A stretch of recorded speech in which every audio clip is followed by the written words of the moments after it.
히브리서 3장 1절부터 6절까지 말씀 교독하시고 마지막 절은 함께 읽습니다. 그러므로 함께 하늘의 부르심을 받은 거룩한 형제들아, 우리가 믿는 도리의 사도이시며 대제사장이신 예수를 깊이 생각하라.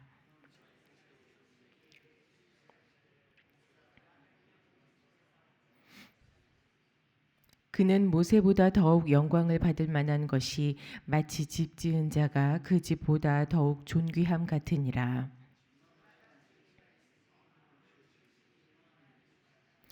또한 모세는 장래에 말할 것을 증언하기 위하여 하나님의 온 집에서 종으로서 신실하였고, 그리스도는 하나님의 집을 맡은 아들로서 그와 같이 하셨으니 우리가 소망의 확신과 자랑을 끝까지 굳게 잡고 있으면 우리는 그의 집이라. 아멘. 오늘 말씀을 통해서 우리 각자에게 주시는 하나님의 음성을 듣게 되기를 축복합니다. 받은 사명을 잘 지켜가는 분들을 만날 때 그럴 때가 참 기쁩니다. 그 작은 은혜를 받았을 때 그 작은 은혜라도 잊어버리지 않고 그 소중하게 지켜가시는 분들이 계세요. 그것에 대해서 굳이 많은 말을 하지는 않으시지만 너무 감사해야 하면서, 그러면서 또 하나님을 더 알아가면서 절대 잊어버리지도 않고 놓치지도 않고 얼마나 반짝반짝하게 잘 가꾸시는지 몰라요. 자세히 보니까 자신의 상황이 어떻든 그 지금 당면한 일들이 얼마나 있든지 간에 그걸 초월해서 그 은혜를 지켜가시더라고요. 시선이 분명한 거예요. 예수, 나에게 주신 말씀, 소망, 그리고 그걸 가지고 앞을 쳐다보고 그런 분들은 가고 계세요. 뒤돌아보지 않으시더라고요. 굉장히 성경적인 믿음이라고 생각합니다. 오늘 말씀이 그런 믿음을 말하고 있다고 봅니다. 자, 오늘부터 통독하실 본문은 히브리서입니다. 히브리서에 우리가 잘 아는 말씀으로는 오늘 읽으신 예수를 깊이 생각하라, 또 우리가 믿는 도리를 굳게 잡을지어다, 예수는 더 좋은 언약의 보증이시라. 또 유명한 말씀도 있죠. 믿음의 주요 또 온전하게 하시는 이인 예수를 바라보자. 이런 말씀들이 있습니다. 히브리서에요. 주로 예수님은 이런 분이다, 그런 예수님께 우리는 이렇게 반응해야 한다, 이런 뜻을 갖고 있습니다. 예수님을 믿던 사람들이 미혹도 받고 핍박도 받으면서 예전에 믿던 유대교로 다시 돌아갈 상황에 처하게 됐습니다. 옛날에 믿었던 유대교의 하나님이 기억해 보니까 대단한 신이었는데, 그때 그 하나님하고 지금 아들 예수님을 히브리서 당시의 사람들이 잘 연결해서 이해하지를 못한 거예요. 입으로는 예수님을 안다고 시인하는데 막상 들여다보니까 예수님을 잘 몰랐던 거죠. 그런 사람들에게 예수님에 대해서 다시 한번 가르쳐 주시는 그 말씀이 히브리서입니다. 주변에 보시면 예수 잘 믿는 줄 알았는데 어느 날부터 신앙생활 안 하시는 분들이 심심치 않게 계세요. 한때 뜨거웠던 적이 있었던 분들이라고 표현하면 맞겠죠. 또 열심히 신앙생활하고 있다고 생각했는데 어떤 순간이 닥쳤을 때 성경과는 반대로 엉뚱한 방향으로 문제를 풀어가는 분들도 계세요. 예수가 어떤 분인지에 대한 은혜를 체험적으로 맛보기는 했지만 예수를 더 깊이 알지는 못하기 때문에 일어나는 일들입니다. 이 히브리서 전체는 예수님을 알게 하는 말씀이에요. 은혜를 맛봤던 잠깐의 체험이 있다면 그 다음 과정으로 넘어가서 예수님이 어떤 분인지를 알아야 합니다. 그래야 하나님을 바로 알 수가 있어요. 그래야 수많은 말들, 많은 일들 가운데 어떤 게 하나님의 일인지 분별할 수가 있어요. 그리고 어떤 일이 닥쳐와도 흔들리지 않아요. 그래야만 잘못된 선택을 하지 않을 수가 있겠죠. 본질과 감정이 있을 때 본질을 선택할 수가 있습니다. 기도줄을 놓는 일이 생기지가 않아요. 오히려 뒤로 갈수록 믿음이 더 견고해져요. 예수를 깊이 알 때 그렇게 됩니다. 오늘 본문에 모세의 이름이 나옵니다. 히브리서 기자가 모세를 칭찬하고 있어요. 우리도 구약에서 모세가 얼마나 중요한 일을 했는지 알고 있는데 오늘 본문에 나왔기 때문에 모세에 대한 말씀을 구약에서 다시 찾아서 읽고 묵상을 해봤습니다. 모세의 출생 그 스토리부터 노년의 마지막 기도까지 몇 번을 다시 읽어봐도 이렇게 위대한 소명을 받은 성경 역사 속에서 그런 인물이 이렇게 위대한 소명을 받은 인생이 성경 속에서 드물다는 걸 깨달을 수 있습니다. 소명이 커서도 그렇지만 그 모든 일들을 끝까지 감당했다는 게 그게 대단한 거죠. 2절과 오늘 읽으신 부분 2절과 5절에 그에 대한 표현이 이렇게 나옵니다. 모세는 신실하게 하나님의 일을 감당했다. 모세는 장래에 말할 것을 증언하기 위하여 하나님의 온 집에서 종으로서 신실하게 하였다. 왜 모세를 두고 성경이 신실하게 평가하는가? 받은 소명이 위대하게 빛날 수 있도록 끝까지 감당했기 때문에 성실했다고 말하는 겁니다. 우리 선택받은 자들이 하나님의 계획 안에서 우리 자리를 제대로 찾기 위해서 움직이기 시작했던 그 역사의 맨 앞에 서 있던 사람이 바로 모세입니다. 그런데 오늘 본문을 읽어보면 그렇게 위대했던 모세를 두고도 예수님보다는 못하다고 말하고 있어요. 둘 다, 이 두 사람 다 사람으로 오시는 예수님 이렇게 표현했을 때 이 두 사람 다 하나님의 일을 신실하게 감당했는데 모세는 종이라고 불렀고 그리스도는 아들이라고 오늘 표현합니다. 당신들은 구약을 믿었던 그 옛날 그 추억으로 돌아가고 싶어 하지만 당신들이 존경하는 모세보다 그리스도가 하나님만큼이나 더 높은 분이라고 설명해 주고 있어요.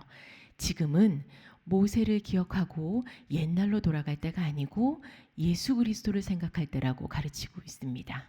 왜냐하면 말씀드렸듯이 지금 사람들이 다시 옛날의 유대교로 돌아가려고 하기 때문이에요. 구약의 역사를 믿고 구약의 하나님께 기도하고 구약에서 막 제재하던 것들, 하라고 했던 것들, 이런 것들을 다시 신봉하려고 하고 있어요. 몸과 마음이 습관적으로 다시 그때로 돌아가려고 한다는 겁니다. 과거의 그 시절이 더 뜨겁고 더 간절했기 때문에 그때로 돌아가야 하는 걸까요? 그때 정말 믿음이 순수했고 진실했던 것도 맞고 그때 아무도 모르는 그 은혜의 깊은 곳을 보고 체험하면서 내 영이 충만하게 살아있는 것 같은 때가 분명히 우리에게 있었습니다. 아무것도 필요 없고 그냥 무릎 꿇고 있는 그 시간만으로도 마음이 충만했던 때가 있었어요. 그런데 우리가 그때로 돌아가야 할까요? 그렇게 하면 지금보다 나은 회복이 우리에게 일어날까요? 우리의 방향은 돌아가는 게 아니고 나아가는 겁니다. 옛날에 하나님을 순수하고 신령하게 만났던 때로 돌아가는 게 아니에요. 성경이 가는 방향하고 우리는 같이 가야 합니다. 예수님께서 반드시 다시 오셔서 그때 완성될 하나님 나라가 있다라고 하셨기 때문에 그날을 향해서 우리도 앞으로 가야 하는 거예요. 그때로 되돌아가는 것도 아니고 은혜를 쥐고서 가만히 서 있는 것도 아니고 앞으로 우리는 가야 합니다. 이 과정에 대해서 본문이 성실이라고 부릅니다. 그 방법도 성실이라고 불러요. 성경에서 말하는 성실은 앞으로 가는 과정을 말하는 겁니다. 4절 만물을 지으신 이가 하나님이신데 6절 예수 그리스도는 그 하나님의 집을 맡은 아들로서 신실하게 성실하게 사명을 감당하심으로 우리에게 성실이라는 방법을 가르쳐 주셨고 또 6절에 소망의 확신과 자랑 지금 우리에게는 과거에 위대했던 모세가 있는 게 아니라 예수 그리스도가 있다는 소망의 확신과 자랑이 있다. 이걸 끝까지 잡고 있어라. 우리가 이대로 살다가 죽는 게 아니고 우리가 소망하는 마지막 날이 있지 않느냐. 그래서 방향은 앞이지 뒤가 아니다. 정리해보면 방법은 성실하게, 대상은 오직 예수님하고만, 방향은 앞을 보고 믿음을 지켜라 이 말씀입니다. 그리고 또 보니까 믿음을 지키는 성실한 방법에 대해서도 자세하게 말해주고 있어요.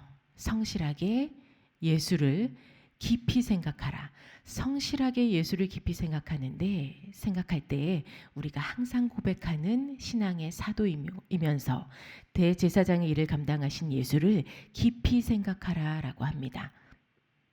성실하게 예수를 생각하시고 깊이 생각하라. 깊이 이거는 항상 끊임없이 생각하라는 말이에요. 항상 예수님만을 생각하시기를 부탁드립니다. 그 자칫 옛날 생각, 다른 생각, 잘못된 생각에 빠져서 실족하지 않으려면 예수님을 항상 생각하셔야 합니다. 나도 인간적인 생각의 한계를 넘어서고 싶다. 믿은 대로, 소망 가진 대로 이루어지는 거 보고 사는 인생이 되고 싶다. 그렇게 우리 예수님이 잡아주는 손 붙들고 살고 싶다. 이런 마음이 있으시면 성실하게 항상 예수님만을 생각하시기를 부탁을 드립니다. 그렇게 할 때 사도의 일도 하시고 대제사장의 일도 하신 예수님의 열매가 내 인생에 실제로 보이기 시작합니다. 앞서 2장을 보면 보여질 열매들이 나와 있어요.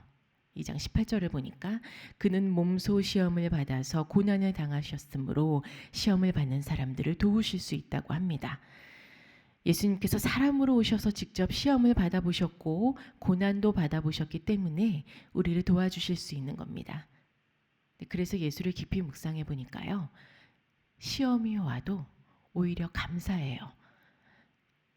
이제는 시험이 와도 뭐 그게 시험이 걱정되거나 염려되거나 두려워하는 마음이 없습니다. 예수를 깊이 묵상하니까요. 예수님이 하신 일들이 나에게 피할 길을 주시는 일들이라 그런 겁니다. 그리고 예수님의 일들이 내가 시험을 이기도록 해결해 주시는 일들이라 그런 겁니다. 그래서 시험이 오면 올수록 이제는 더 감사합니다. 시험을 통해서 자꾸 예수님이 증거되니까 더 감사해요. 결국은 내가 꽤 잘하고 있어서 예수를 보이고 사는 게 아니라 내 시험과 고난을 예수님이 맡으시고 예수님께서 직접 해결하시면서 내가 예수님의 사람이라고 칭찬받도록 예수님이 다 일해주셨다는 것을 깨닫게 되는 게 우리의 끝입니다. 그래서 시험을 받는 나는 내가 시험을 잘 이겨온 게 아니라 예수님이 이겨주시면 그 열매를 먹고 자랑하고 그동안 살아왔던 거예요. 맞죠? 우리가 우리 힘으로 이겨온 게 아니었어요. 어떻게 보면 예수만 깊게 생각하는 게 정말 편안한 길 찾아서 가는 길이라는 것을 알 수 있습니다. 또 17절을 보니까 신실한 대제사장이 되어 백성의 죄를 속량하셨다라는 사실이 나옵니다. 이 사실의 주인공인 예수를 깊이 묵상해 보니까요. 14절에 나온 죽음이라는 게 더 이상 무섭지 않게 됩니다. 살고 죽는 문제가 더 이상 두렵지가 않아요. 오히려 살고 죽는 문제 앞에서 힘들어하시는 분이 있으면 그게 눈에 보이기 시작하면서 거기부터 달려가게 됩니다. 거기 가서 함께 손잡고 기도해 주는 게 더 중요하다는 걸, 중요한 사실이라는 걸 깨닫게 됩니다. 감사하게도 예수님께서 대제사장의 일을 해주셔서 죄에서 자유롭게 해주시고 죽음을 이기게 해주셨으니까, 그래서 우리가 예수를 깊게 묵상할 때마다 죽음에서 자유로워지고 죽음에 두려워하는 분들이 눈에 들어오게 되는 겁니다. 예수를 깊게 묵상하는 또 다른 사람들과 자꾸 이어주세요. 같이 기도하게 해주시고 위로하게 하시고 성령 충만하게 하시고 결국은 그들과 내가 함께 예수를 더 깊게 아는 인생으로 서로를 세워주게 해주십니다. 오늘 본문에 그의 집을 세워주시는 것처럼 우리가 그런 인생을 살게 해주십니다. 예수님만을 깊게 생각하시기를 부탁을 드립니다. 그리고 성실하게 생각하시기를 부탁을 드립니다. 우리가 나아갈 방향은 앞으로 가는 거고 지켜야 하는 것은 예수라는 믿음이라는 것을 오늘 함께 배웠으니 이 부분을 꼭 기억하시기를 바랍니다.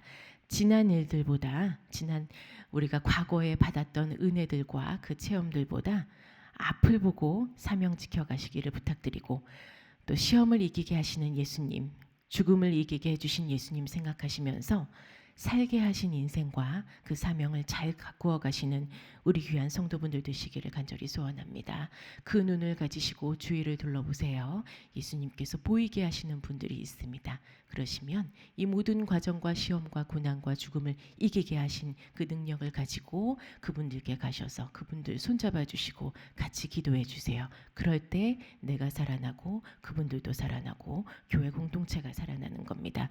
이 말씀 잘 기억하시면서 실천하시는 오늘 하루 되시기를 간절히 소원합니다. 기도하시겠습니다.